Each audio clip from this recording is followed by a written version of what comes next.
বিশেষভাবে সক্ষম চাকরি প্রার্থীদের বঞ্চনার অভিযোগে এবং তাদের ন্যায় বিচারের দাবি নিয়ে আজকে বিকাশ ভবনের সামনে ডেপুটেশন জমা দিতে এসেছেন চাকরি প্রার্থীদের একাংশ এবং সেখানে উপস্থিত ছিলেন বিধায়ক নওশাদ সিদ্দিকী। তারা যে মূল অভিযোগটি তুলছেন যে রাজ্য সরকারের সংশোধনীতে 100 পয়েন্ট রোস্টারে অস্তি সংক্রান্ত পদের ক্ষেত্রে শুধুমাত্র এসসিদের জায়গা নির্দিষ্ট করা হয়েছে, যার ফলে বঞ্চিত হচ্ছে বহু সাধারণ ক্যাটাগরি এবং ওবিসি সহ এবং আদিবাসী সংখ্যালঘু সম্প্রদায়ের মানুষরা। এই বিষয় নিয়ে তারা কিন্তু একেবারে বিক্ষোভ করছেন এবং তারা কিন্তু এই নিয়ে আরেকটি বিষয়ে অভিযোগ তুলেছেন যে এই বিষয় নিয়ে তারা যখন এক দপ্তর থেকে অন্য দপ্তরে যাচ্ছে তখন তাদেরকে রীতিমতো ফিরিয়ে দেওয়া হচ্ছে। এই নিয়ে তারা কিন্তু একেবারে ক্ষিপ্ত হয়ে উঠেছেন এবং সরাসরি শুনে নেব তারা ঠিক কী বললেন এই ঘটনা নিয়ে। 100টা সিটে বলা আছে জেনারেল কটা পাবে, এসসি কটা পাবে, এসটি কটা পাবে, ওবিসি এ কটা পাবে, ওবিসি বি কটা পাবে। সেখানেতে পিএইচদের বলা আছে 4% পাবে। এখন পিএইচে 3% দিচ্ছে, ওই 4%-এর মধ্যে 1%কে এসসি ক্যাটাগরি ঢুকিয়ে দিয়েছে, লোকোমোটর ডিসেবিলিটিকে। মানে শুধুমাত্র বলতে চাইছে যে লোকোমোটর যারা আছে শুধু এসসি ক্যাটাগরি পাবে, বাকি আর কোনো ক্যান্ডিডেট এটা পাবে না। তার মানে পশ্চিমবঙ্গে যত ডিসেবিলিটি আছে locomotor, general, OBC A B, এদিকে যে এসটি, এরা কেউ পাবে না লোকোমোটর, শুধুমাত্র 1000 টাকা ছাড়া।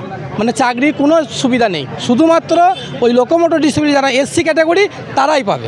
কিন্তু না এটার ব্যাপারে কোনো কিছু বলেননি।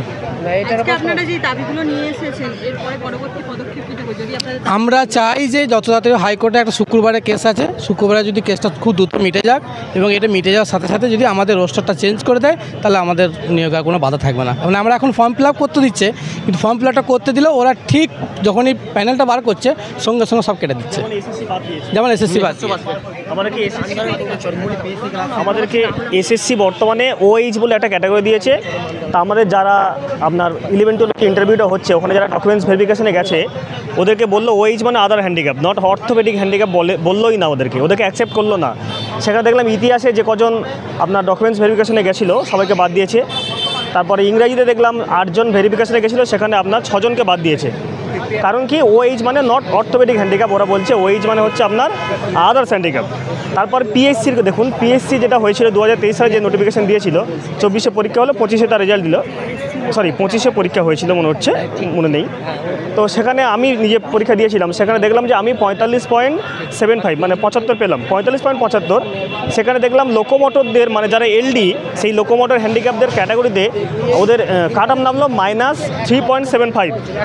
সেখানে 45.75 পেয়ে আমি চান্স পেলাম না, অথচ -3.75 বা 25 পেয়ে একজন এসসি এলডি, মানে আমরা একই রকম ডিসেবিলিটি, সেও প্রতিবন্ধী আমরাও প্রতিবন্ধী, তারাও শারীরিকভাবে প্রতিবন্ধী আমরাও শারীরিকভাবে প্রতিবন্ধী, শুধু সে এসসি এলডি বলে সে -3 পেয়ে সে কোয়ালিফাই করলো। আর এসসি এলডি মানে যারা এসসি ক্যাটাগরি, যে যেমন জেনারেল ক্যাটাগরি হয়, ওবিসি ক্যাটাগরি হয়, ওরকম এসসি ক্যাটাগরির যারা হ্যান্ডিক্যাপ আছে, কোন হ্যান্ডিক্যাপ না, যারা লোকোমোটর হ্যান্ডিক্যাপ, শুধু তারা কি করলো ওখানে চান্স পেলো, মানে পরীক্ষায় পাস করলো, কোয়ালিফাই করলো সেকেন্ড মানে মেন পরীক্ষা দেওয়ার জন্য। কারণ ওরা -3 পেয়েছে, -3 পেয়ে ওরা কোয়ালিফাই। আর আমরা 45, কেউ 45 প্লাস, কেউ 37 প্লাস, কেউ 38 প্লাস পেয়েও আমরা কোয়ালিফাই করতে পারলাম না, কারণ আমরা নর্মাল জেনারেল হ্যান্ডিক্যাপ। তো জেনারেল হ্যান্ডিক্যাপটাকে হ্যান্ডিক্যাপ নয়।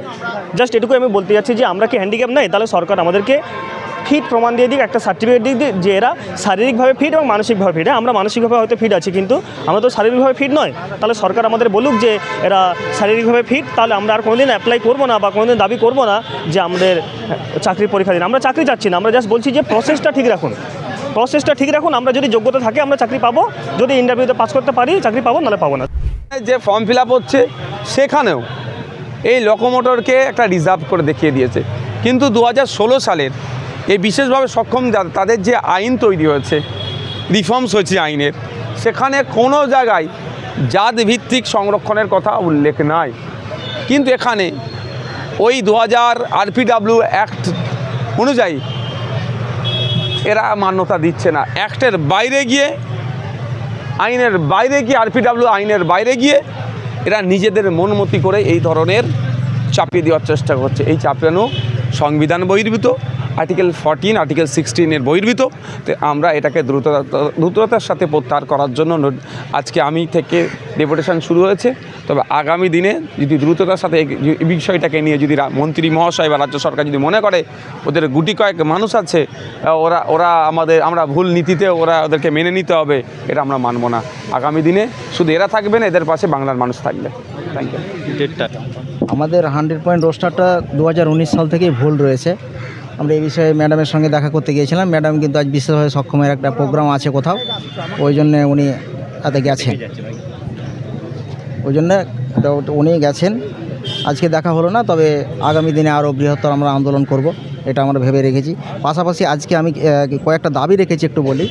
আমাদের যে প্রাইমারি নিয়োগ হচ্ছে 2025-এ, আমরা সেখানে মেডিকেল বোর্ড দ্বারা যদি কেউ ফেক প্রতিবন্ধী প্রমাণিত হয় তবে TET pass certificate, PH certificate, DElEd training certificate এবং 2025 সালের প্রাথমিক শিক্ষক নিয়োগের ইন্টারভিউয়ের প্রার্থিতা অবিলম্বে বাতিল করতে হবে, এটা একটা মূল দাবি। আর তাছাড়াও আমাদের রোস্টারটা যেন তাড়াতাড়ি সমাধান হয়ে যায়, তার জন্য আমরা এই ডেপুটেশনে রিকোয়েস্ট করেছি। এসএসসিতেও ভেরিফিকেশানে কিন্তু অনেকে বাদ যাচ্ছে, সেটা ওই নিয়মের ভুলের কারণেই ওনারাও বঞ্চিত হচ্ছেন। তোমার নাম? আমার নাম সাদ্দাম হোসেন, আমি 22 স্টেট পাস। দাবিতে এসেছি। আমাদের যে আনরিজার্ভ পিএইচের একটা রিজার্ভেশন ছিল, যেটা রোস্টারের 32-এ ছিল, সেটাকে মানে 5 বছর ধরে বঞ্চিত করেছে এবং ওটা এখন সেই রিজার্ভটা এখন এসসি পিএইচকে দেওয়া হয়েছে। তবু ওদের যে 22% রিজার্ভেশন ছিল এসসি, সেখানে কেটে নিয়ে ওদেরকে 1% দিয়েছে। ওখানে এসসিরাও কিন্তু বঞ্চিত হচ্ছে, ঠিক আছে।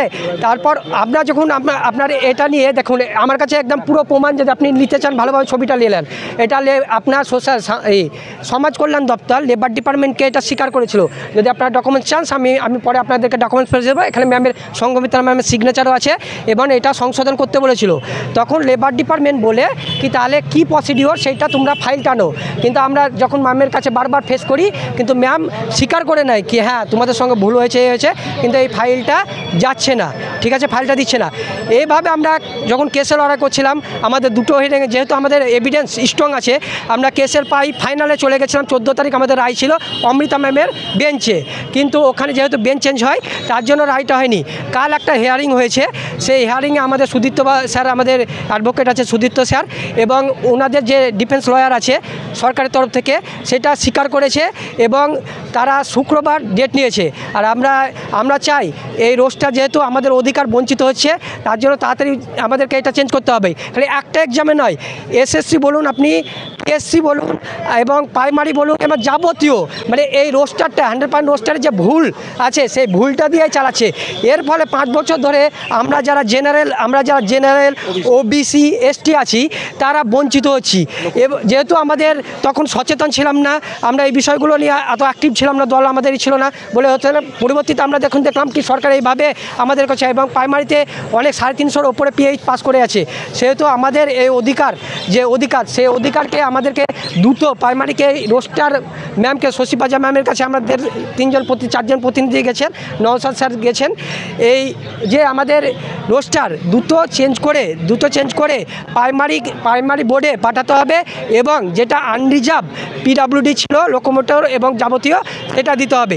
আপনি যদি সেন্ট্রাল গভর্নমেন্টের রিজার্ভেশন দেখেন এবং অন্য 28টা রিজার্ভেশন দেখেন, সেখানে যে 4% আর্টিকেল, যে আমাদের ভারতের ইন্ডিয়ান সংবিধান আর্টিকেল আছে, সেই আর্টিকেল অনুযায়ী হয়। এখানে কেন পশ্চিমবঙ্গে এমন কোন রাজ্য যে